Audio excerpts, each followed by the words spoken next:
I quit my phone back in June. It's August now. And guys, I am struggling. It was so easy when I started. And some days have been really, really hard to stay off my phone. And I definitely haven't been perfect.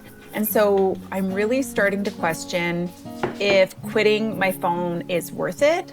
Like, is quitting your phone really necessary? Like, maybe being on our phones isn't the worst thing that's ever happened. So in this video, I'm gonna walk you through just a normal day on the homestead as I putter around to get some things done, try and cross some projects, and try and get that slow dopamine that I'm hoping to get, and sort of mull over the idea as to whether or not I actually need to quit my phone and if it makes sense.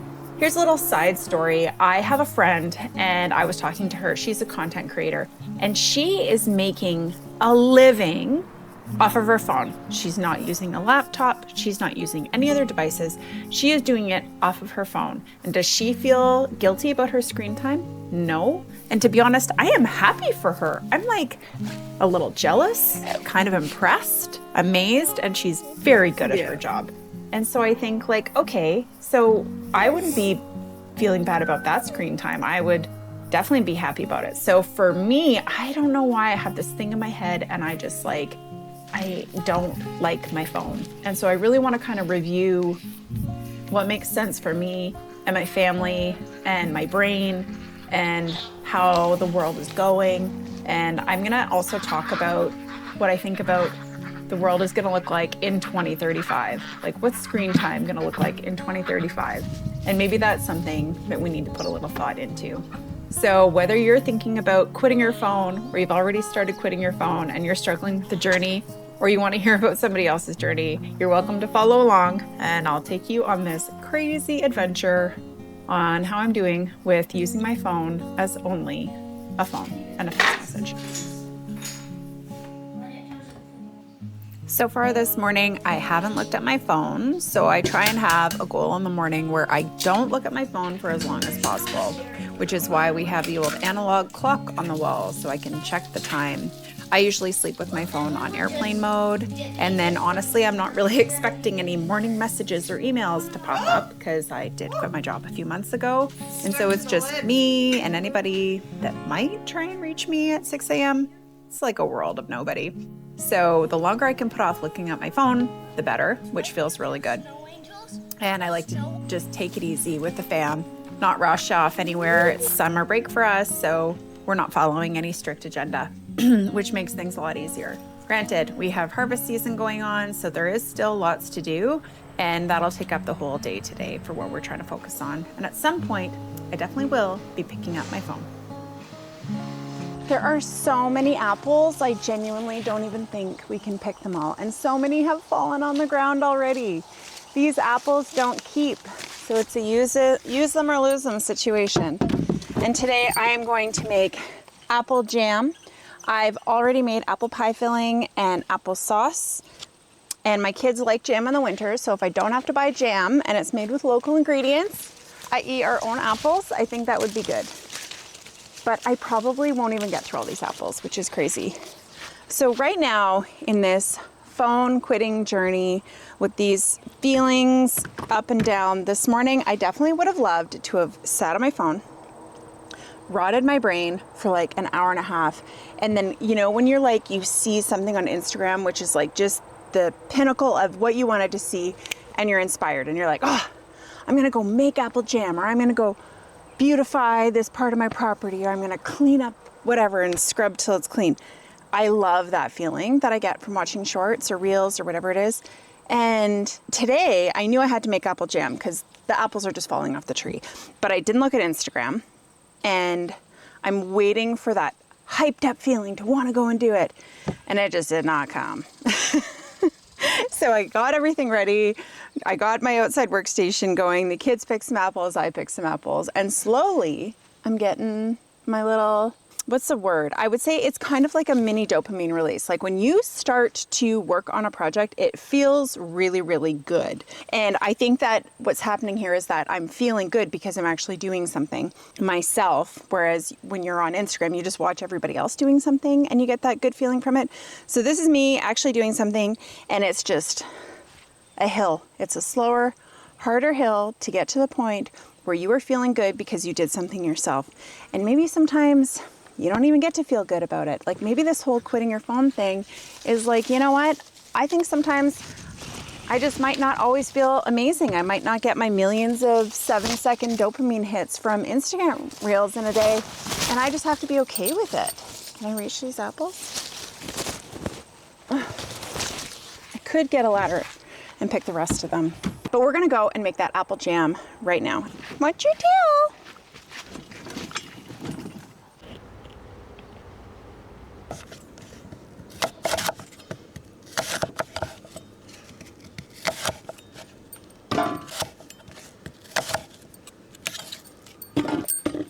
I've heard that there's such thing as a recovery curve.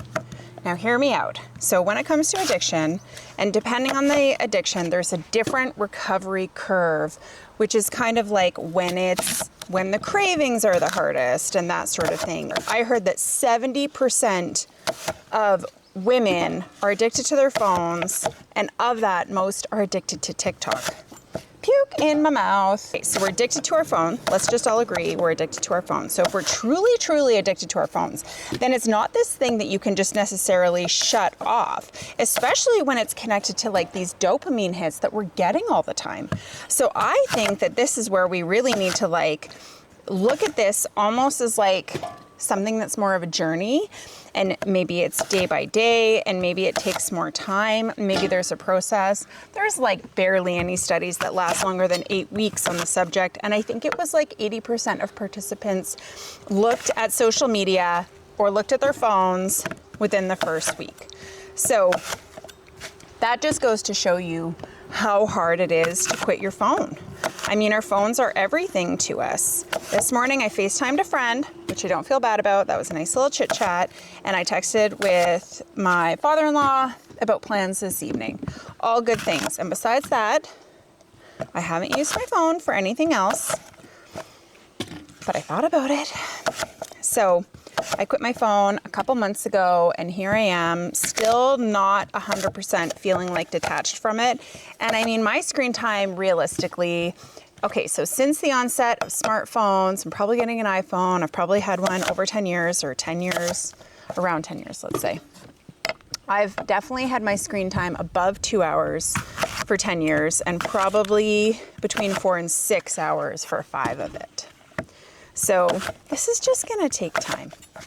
And I think I have to get comfortable or acknowledge that some days are going to be harder, and maybe they're boring, and maybe they're frustrating, and that's just gonna be a part of the process.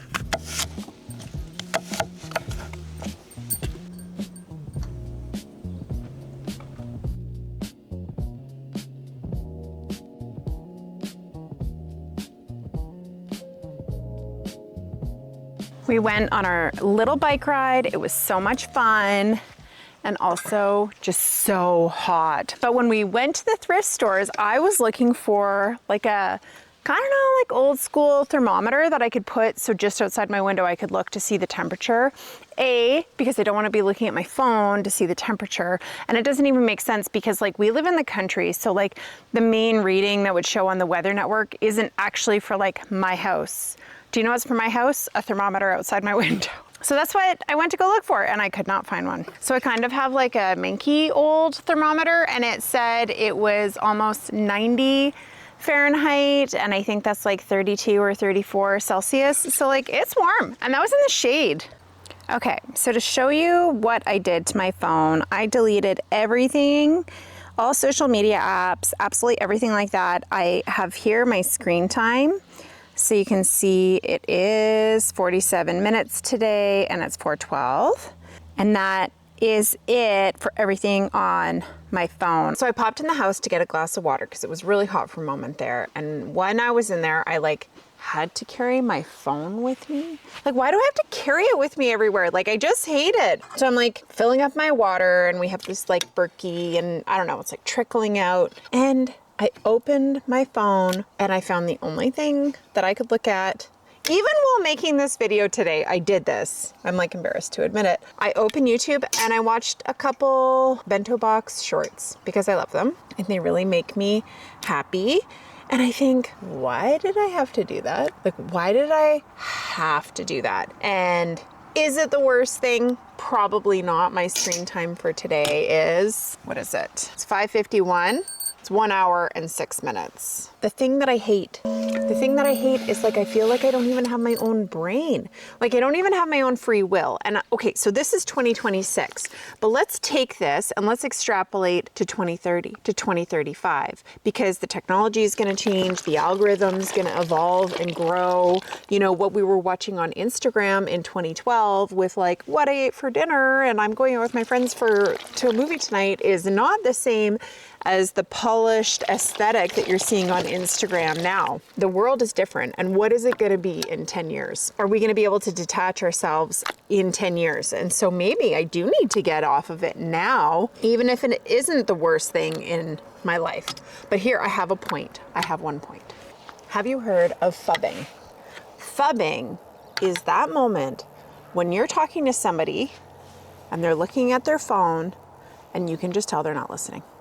And they're like, yeah, yeah, that's cool. You know the moment, you know it happens all the time. And how about this? How many times have you done it to your kids? I bet you don't even know you're doing it. Because I think, I would speculate or assume that the most common phubbing happens to family. It happens to the people closest to you because they're the people you see all day and it's just a moment. So from this, we have a new societal norm around snubbing people because you're looking at your phone. Puke in my mouth. Is this where we're going? If this is where we're going, you know what? Even if my phone can do amazing things, I don't think I need it. And if I need to sneak in, well, no, if I need to sneak looking at it while I'm getting a drink of water in the house, I don't think I need it. It reminds me of the image of moms who would like hide in the pantry and stuff their faces with Oreos. That's me. I'm like at the water cooler, just like, oh my God, bento boxes. Ah!